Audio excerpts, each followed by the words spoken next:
Hi, welcome to another episode of Hot Takes. Now, I'm not saying Rachel Reeves is incompetent, but the Department of Work and Pensions has made an extraordinary admission. And this is with regards to the lifting of the two-child benefit cap. This will mean that families will get more money. Families with 3 or more children will get more money. But they also will fall into what's known as the benefits trap. Now, they were asked about this, and they said they've made no assessments of how many families will fall into that benefits trap, what the costs are, what the limitations are, or anything. Now, you're going to say, what's the benefits trap? Well, that's where you get the child cap has been lifted, but there is still a household benefit cap. So you get more money because you've got the children, but then you hit the household benefit cap and you don't get any more money than that. It limits, if you like, the total monthly income families can receive from benefits. There is a limit of £1,835 outside of London, and a little bit more, I think it's about £2,060 inside London. Analysis has shown that about 20% of all those families set to gain all those thousands of pounds from the raising of the two-child cap have now hit themselves on the ceiling of the household cap. Now, at that point, you've got a couple of options.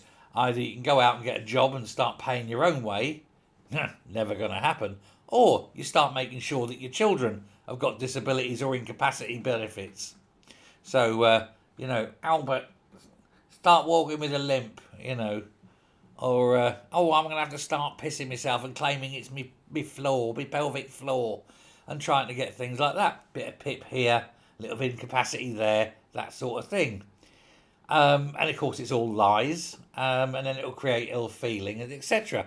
Now, they were asked, the Department of Work and Pensions, were asked by the Shadow Work and Pensions Secretary, Helen Whatley, whether Labour knew how many claimants it predicts will do what and how much this will all cost. And then the Department of Work and Pensions Junior Minister, Stephen Timms, admitted, no one knows. No assessments have been made. We didn't have the data.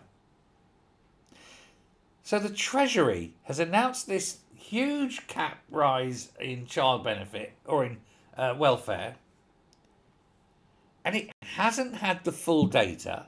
It hasn't costed it out. It hasn't got any indication of who does what with what. It doesn't know how many people are going to hit the ceiling. It doesn't know anything. How can you make policy without all the data? Well, you do what an incompetent idiot does. You guess, think, meh, that's probably enough, and do it. And you turn a blind eye to the actual impact of those decisions, because ultimately they won't affect you, because like Rachel Reeves, you're going to be fired. And then it'll all go away for her.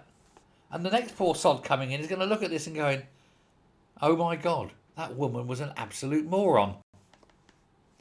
And when you do the numbers, it's going to be frightening.